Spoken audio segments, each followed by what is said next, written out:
Hello all, Alison here. Welcome back to Words and Pictures for a few minutes of fun.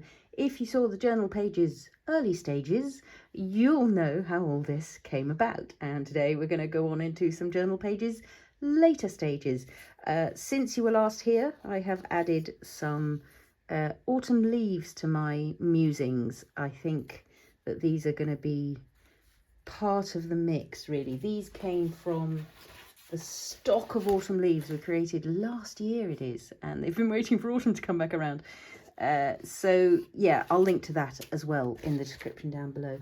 I'm sort of in the mind of doing some more layering of stencils. So I've got this stencil here, which is the one which created this masking tape, and I think it might be quite nice if that puts in an echoing appearance around. You know me with my repetition and variation.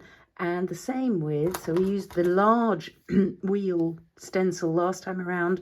I'm thinking of doing a bit of layering of the small wheel stencil. So that is repetition, but with a variation in size. This is going to be repetition, but probably with a variation in colour. I think this is going to be a variation in colour as well. I haven't glued any of this down, so this is all still flexible. But that, I think, is going to go there. And I'm thinking soft colours for this to start with. I'm going to start with a bit of Pumice Stone Distress ink, just as the soft upper layer. Excuse me, I'm going to have to go and clear my throat. I think that's just a last little bit of late summer hay fever going on there, actually. And I've also got the Pumice Stone in Oxides, so it's a slightly different shade. But I'm thinking I'll just layer that over, partly because the oxides are, as we know, opaque, so they're going to get a good look in over that. And then what I might also do is add in a little bit of the Frayed Burlap oxide, just because I do love how it oxidizes when you oh, that's a lot, suddenly very strong. Let's knock it back a little bit because it's very brown. Interesting. Okay, I'm going to live with that. And then I think just as a balancing act, I might do a slightly smaller amount here. You all, almost all of you said, oh, you've got to keep all three of the photos over here. So, and I agreed. I think there was just something, once they'd tumbled down the page, they had to stay tumbled down the page. So let's just use that as a little echo there. Does it maybe want a little touch of it down here? Maybe just a gentleness there. So the oxide, when you add water, will do a lovely chalky thing. Don't want to put too much on because, as you know, these blues are also inky. They've got my tint underneath, which won't move, but they have got other layers over the top of inks. So any water I put on now is going to impact those as well. So I'm going to let that water just sit there for a moment. It's quite a slick surface underneath. No, I don't think that's the right lid. I think that's the right lid. There we are. And the Frayed Burlap. And then once that's had a chance to interact a little way, just going to pull it up so that you get these lovely textures, softenings, just a kind of knocking back of that quite full-on Frayed Burlap. That's why I wasn't too panic-stricken when it happened. There we go. So it's just a sort of echoey, messy, slightly grungy version of that same stencil. Grand. So maybe we should do a little bit of sticking down now. I'm pretty happy with the basic layout of what's going on here. I'm certainly going to add some stamping, I think. Maybe we just do this other bit of stenciling before I do. So where's my decorative little stencil gone? So I'm thinking with this, it might be just a little bit of subtle vintage photo. I've also got on the table the leftover palette from, what was that from? Oh, creating the doodle boxes. And I'm sort of thinking this paint might be quite interesting now that we've got blues and browns going on the page. It might be interesting to use up some of that was part of the Watercolor Wednesday work that we did. So thinking touch of the browns, just a little bit of this, just gently kind of moving through the page, giving us that nice vintage affair. There's a little bit of the wheel up here, which we printed the back of. So I'm just creating a little echo of this possibility. Where do we want it here? I think we want it sort of under here. I don't want to disrupt those photos too much because the position they've fallen into is actually a really nice one.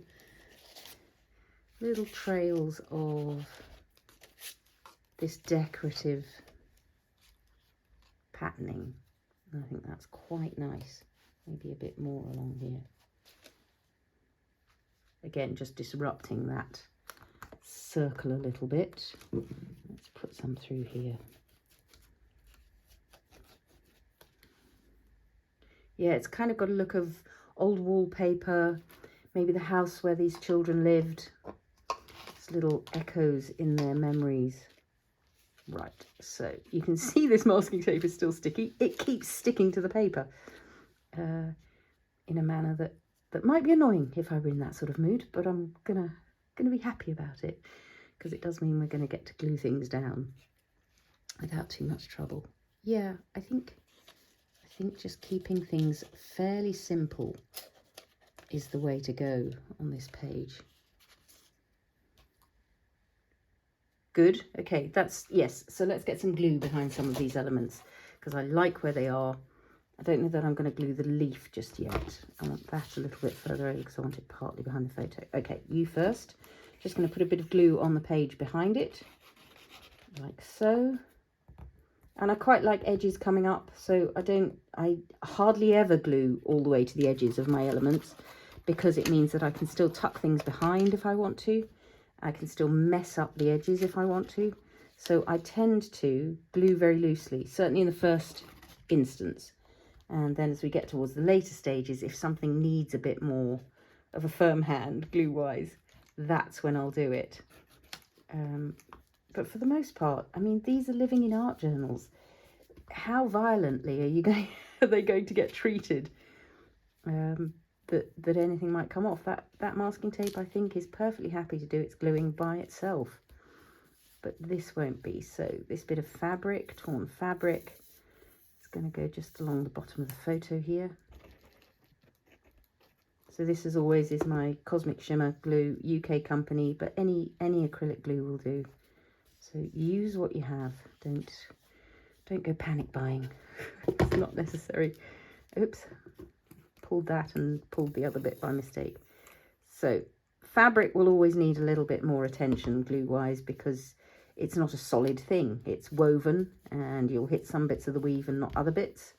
That's quite satisfying. I'm going to leave those loose for now, just see how we go. Right, chaps, up here. Let's glue this one down first because that's going to give us our background. Oh dear, glue running out.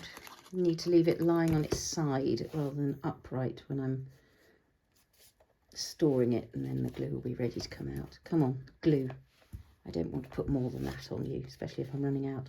These I might trim a bit closer now that I've decided they're in, because there's quite a big white outline on them. I do quite like leaving the white outline sometimes, because I think it just draws the eye to the photo. But of course, in the real world, this is the end of that vintage photo.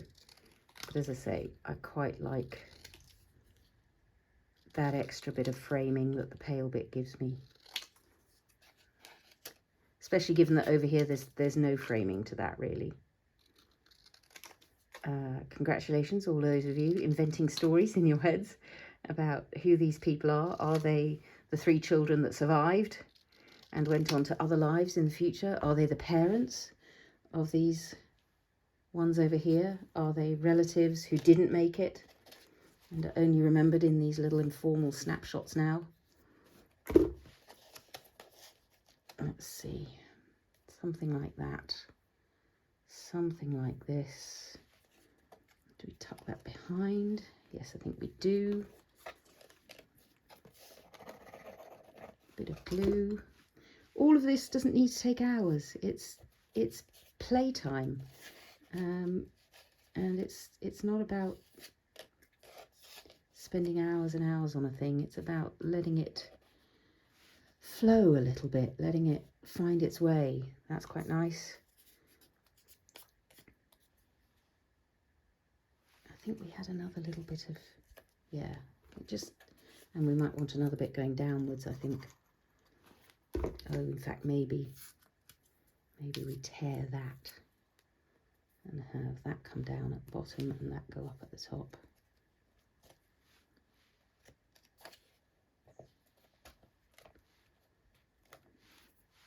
Yep, that's quite good.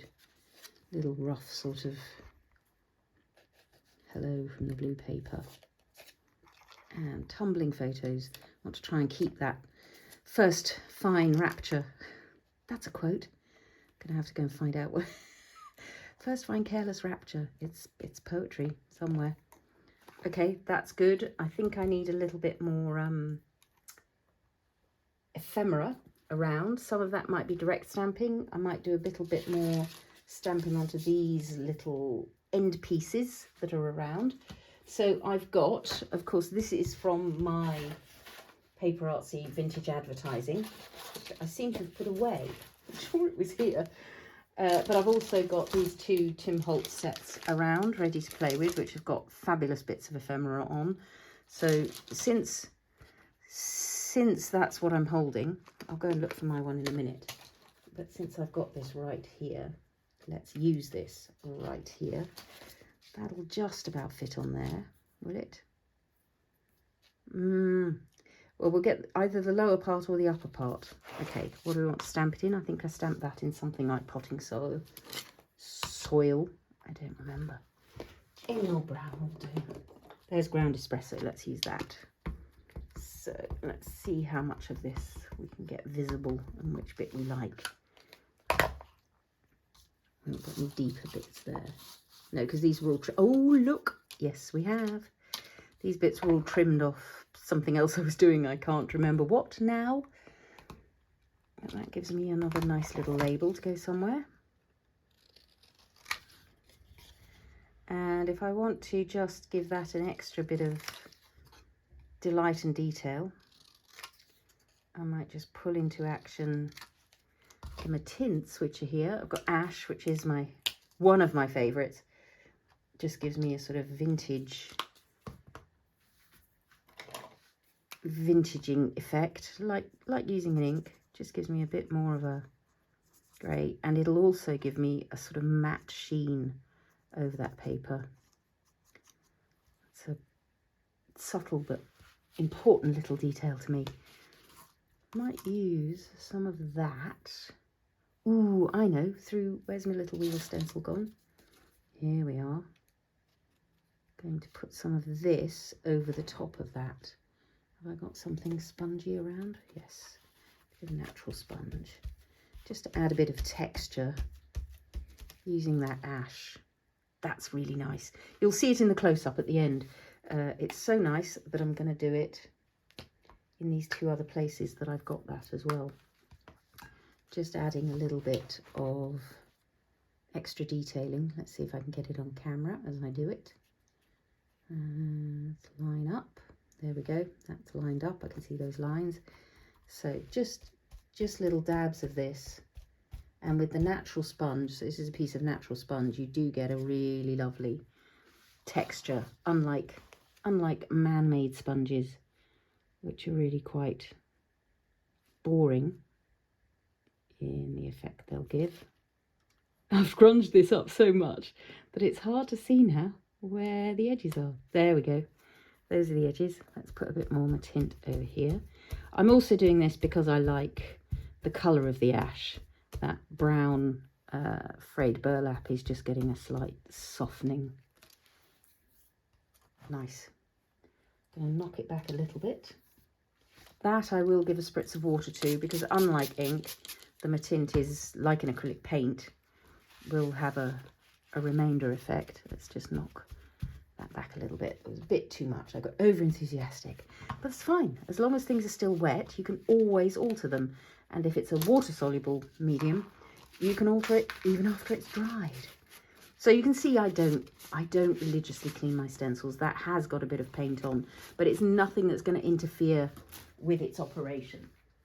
If you're using texture paste or crackle paste through your stencils, as we have done many times, then you do need to keep an eye on keeping them clean. But as that goes, you really should be okay.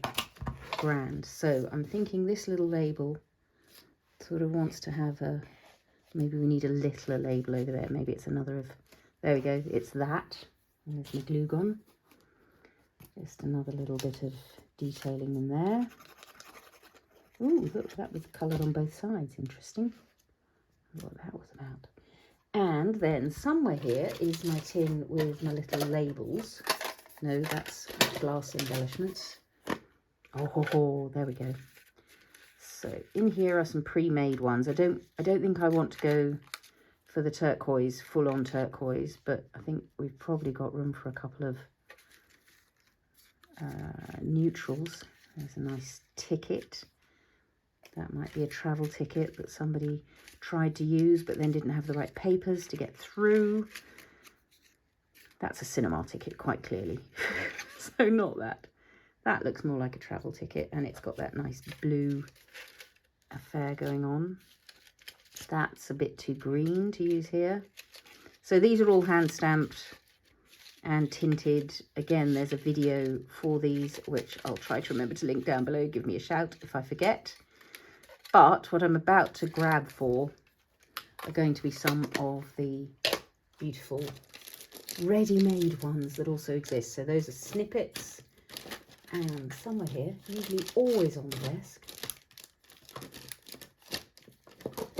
Clearly one of those days. Oh no, they've just slipped down the back there. There we go.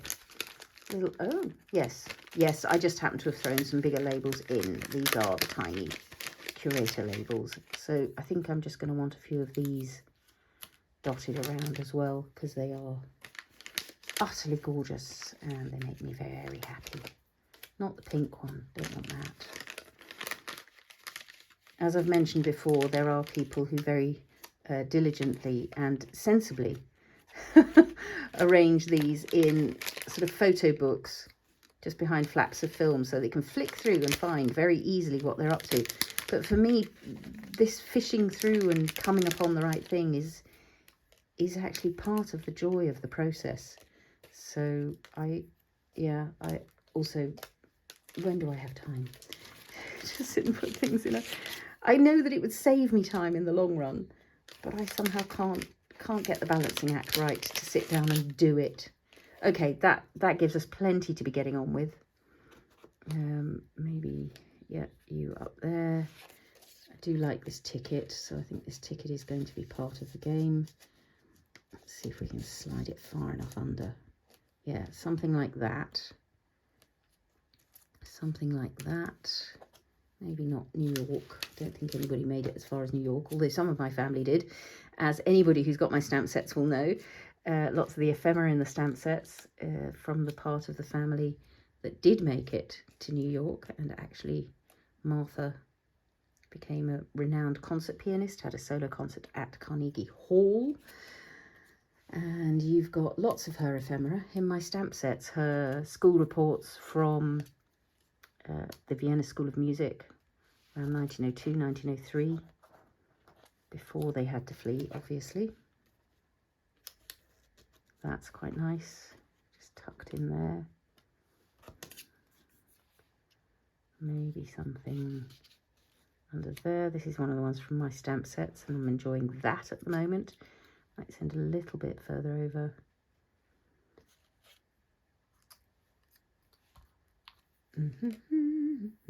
I do want another little blue thing, really. Just coming out here, or maybe workroom is good up there. Tucked in. Yeah, that gives us a bit of horizontality. Horizontality, marvellous. Yeah, that's quite good. These three might or might not make it. Just wondering if we want something at the top end of here, or whether that's a bit too simplistic. It's a bit twee, isn't it? Let's leave those three for now. Oh, leaves. The leaves have vanished. Grand, okay. So here's why I don't glue things all the way down, because then I suddenly remember I had a whole other plan going on. That specimen one is nicely tucked away there, but that could certainly go elsewhere. Move that across, then we get that one sticking out. There we go. Little autumn leaf coming in here. Little layer in there, maybe. Some more autumn leaves, that's what I need now to have a look at. This could be quite interesting, given we've got autumn leaves. That's quite a nice burnished colour. Or maybe up here.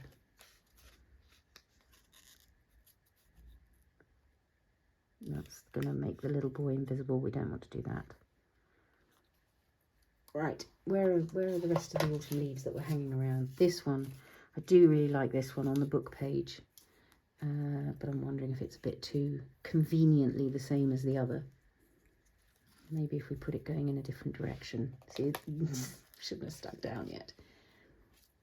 Let's grab some more leaves and just see what's what if we start adding a few more.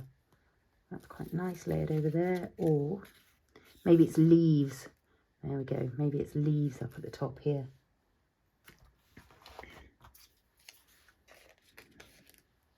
That's good. I like that. Where's my little envelope with leaves? There it is. And I did have another nicely coloured one up here that I was determined to use. It seems to have gone walkabout, but there are plenty to choose from. Look at this. Don't really need to worry, do I? Some little ones. That's nice. And the joy of this is it's just giving us that lovely colour contrast. The blue and the rusty oranges, burnished orange, is a great combination. Some of these have got shimmer on, which is a magical little hit of colour, but might be a bit too sort of garishly cheerful for what's going on in the background of this story. That's rather pretty, tucked in there. Needs something else up here. Maybe it is a little burnished one behind here. That gives us quite a nice shape. And we might want those over the top, or it might be one of the others that gets to go over the top. There's a nice skeleton leaf here. Nah, a bit too much. Let's see if we've got any more of the I do adore the tattered leaves. Do we want any green in the mix? I don't think so. I think we want to stick to our browns and blues. There's a beautiful tattered one with some newsprint on as well. I think that might be the one that goes behind here. Ah, come on. There we go. That's quite good. Okay, can we bear two of these in a row?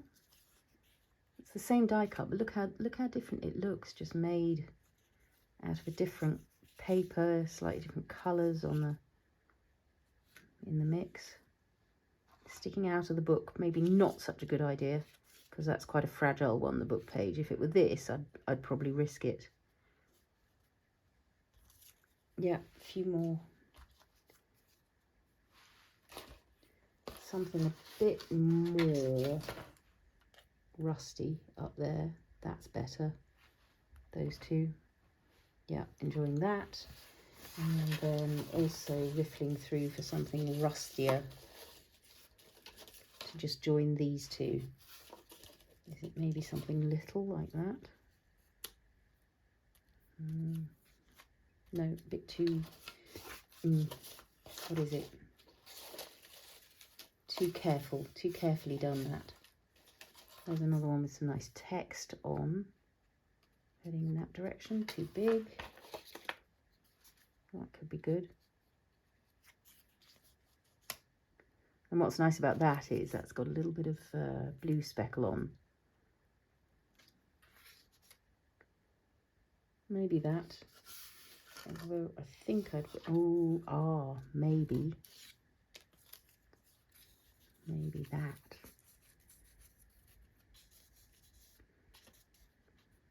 That immediately means I do need something here. That's starting to look quite nice to me. Maybe this leaf is a fallen leaf as opposed to a growing leaf. And that's going out of the side of the book. And I said I was willing to risk it, but I don't know that. Oh, that could be good though. Just on the page. And then that rescues our specimen leaf here. Woohoo, getting there, getting there.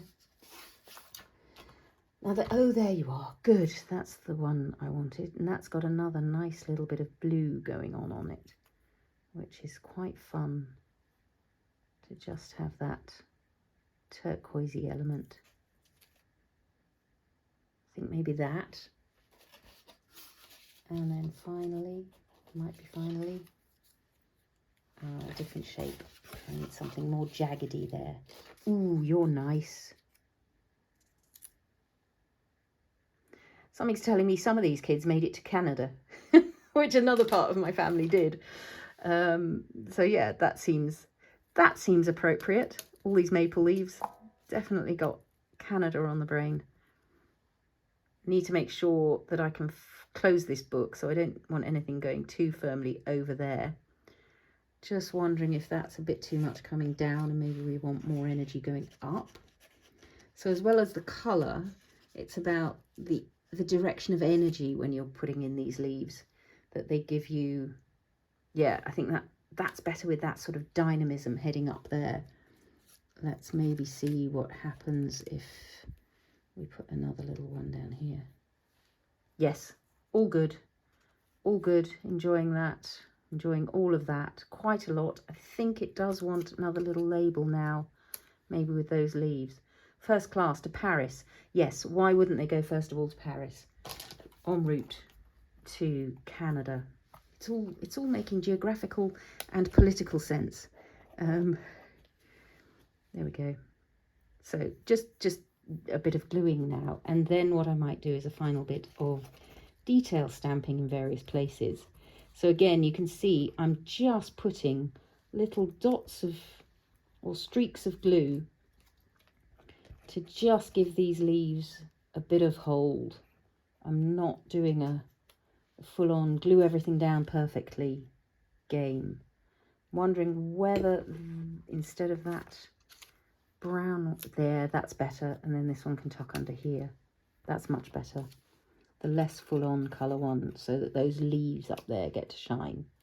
And nothing can steal focus from this leaf, so that's good there. Steal focus is a theatrical term I think I've gone into before, where the main thing is happening on stage and some egotistical actor in the background suddenly decides to do something attempting to be more interesting than the main activity, and they steal the focus. They talk about it in film as well. Oh, anybody who's seen the brilliant documentary about the making of the original proper Magnificent Seven, the Yul Brynner, and it's Steve McQueen, isn't it, who steals focus in every scene, even though he's got no words and he's not the head of the gang. He's always either eating an apple, or when they cross the stream, he leans down and scoops up some water in his hat and drinks it, unscripted. And then everybody else crossing the stream had to come up with something interesting to do as they cross the stream. And it's just all these actors trying to outshine each other and be the one the spotlight is on. Stealing focus, that's what they're doing. So, as I was saying, nothing can steal focus from this leaf. It's a beauty. So having a nice bold label there is not going to get in the way of that little bit of autumnal shine. And as these go down, you'll see they're shifting positions slightly, but really overall, this method for me is one of the ways of capturing that first fine careless rapture of when you sort of throw something down on the page, and then when you go back and glue everything down, it all starts looking a bit staid and a bit boring and a bit flat. By only gluing partially, I keep this lovely sense of looseness and spontaneity. I do just have to sometimes go back and check whether I've glued something down at all, to make sure it's going to stay put. Just wondering about a little extra one here now that this is here. I think that will sort of break up the the shaping of that a little bit. If we stick a little extra one there, sticking out over the edge. Okay, nice. I do want some of this watercolor paint, and I think I'm going to do it with my spatter brush, if I can find it. So my cheapy, scrappy spatter brush, it's actually a craft brush that I wrecked by leaving it in the jar for far too long, and the brush all splayed out, but it now makes perfect spatter. So, you know, sometimes even these accidents are meant to be. So that's just giving me some sort of inky spatter across the page, which is great because in the background, of course, of the ledger journal, you've got these ledgers. What could be more appropriate than a couple of ink splotches in a vintage ledger? It's the right decoration to have. That's just giving me a bit of detail across there. I do like this blue. It's very strong. It's the indentrone blue, isn't it? Maybe we do a bit more of the mixing with the, oh, what was it? Hematite Genuine, was it? That'll give us a softer look. And I'm maybe just going to bring a little bit of staining down into the page. Yes, that's nice. So again, that's a really nice vintagey sort of colour. Soft blue greys. Just adding a bit of detail here and there. Maybe we add it as, I'm going to mix up some more. Bit of shading coming out from here, spreading across the page. Just keeping it nice and loose. Again, I'm using the spatter brush, so it's not a precise art, this, in any way, shape or form. And if I decide I've got too much of a thing, as I think I have there in the middle, it's meeting that one at the top. I'm just going to knock it back a little bit. And while it's still wet, just spread that out. Don't want to completely lose that wheel there because I like it. And let's just knock those back a little bit. That thread is getting caught up in that. That's nice. Maybe a little shadow under this leaf is good.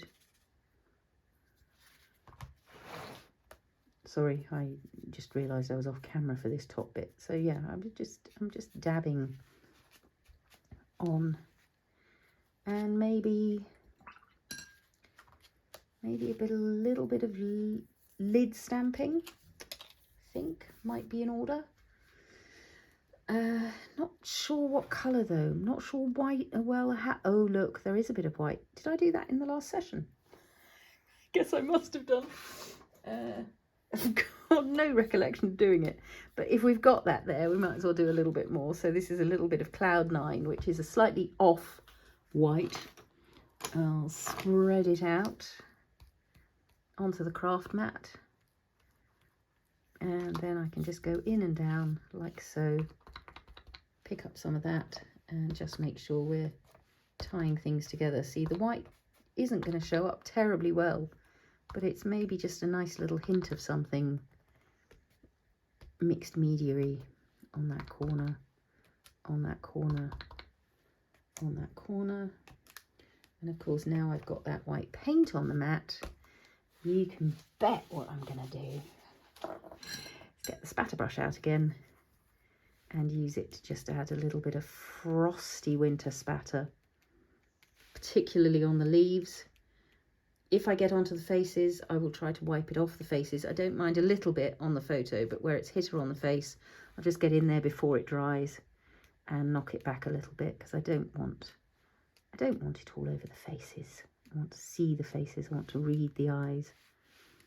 There we go. And other than what is sort of subliminally on all these labels and layers, there are no words as yet on here. So let's wipe up this little bit of paint that's left. And I might just go on a quick hunt for some possible wording. Back in a sec. Okay, so I've got a couple of small talk stickers in mind. The one I went looking for is "Not all who wander are lost," which, yeah, it just has a profundity for me. And I just saw it and I can't find it now. Oh, "Live, Create, Tell the Story" is the other one that I'm quite interested in having, because I think there is something about continuing to tell our stories. It's only by continuing to tell stories that we can try to make sure that we don't make the same mistakes again. It seems like a vain hope at the moment when the same mistakes are being made right now. I'm not going to say more on that. This is creativity, but those are the stories that are under here. So not all who wander are lost. Feels like it belongs over here, maybe with these ones who are lost. And maybe there's something about the survivors who have to live and create and tell the story and speak out when the lessons of history are not only not being learned, but being ignored, left, right, and centre. There we go. I think that's it. I might do a little bit of extra number stamping. I'm quite liking the idea of these numbers, and yes, they tell a very particular story if you think about numbers in association with people, and I'm not doing that without knowledge, is all I'll say. It's not a careless thing. Just gives us some more detail within the page as well, which is rather beautiful. Let's take this one. Identification check is quite a good thing to have in there, isn't it? Because that's part of the history of trying to move around and find a better life for yourself somewhere. Which way up does that go? Identification check. I can't get it. Oh, thank you. It's there on the back of the stamp to help me get it the right way up. That's a relief. There we go. Let's pop that in there. That'll work on there. Very good. And maybe an echo of it over here, not the whole thing. So I'm just going to lean a little bit. Oops. Okay, thank you. And maybe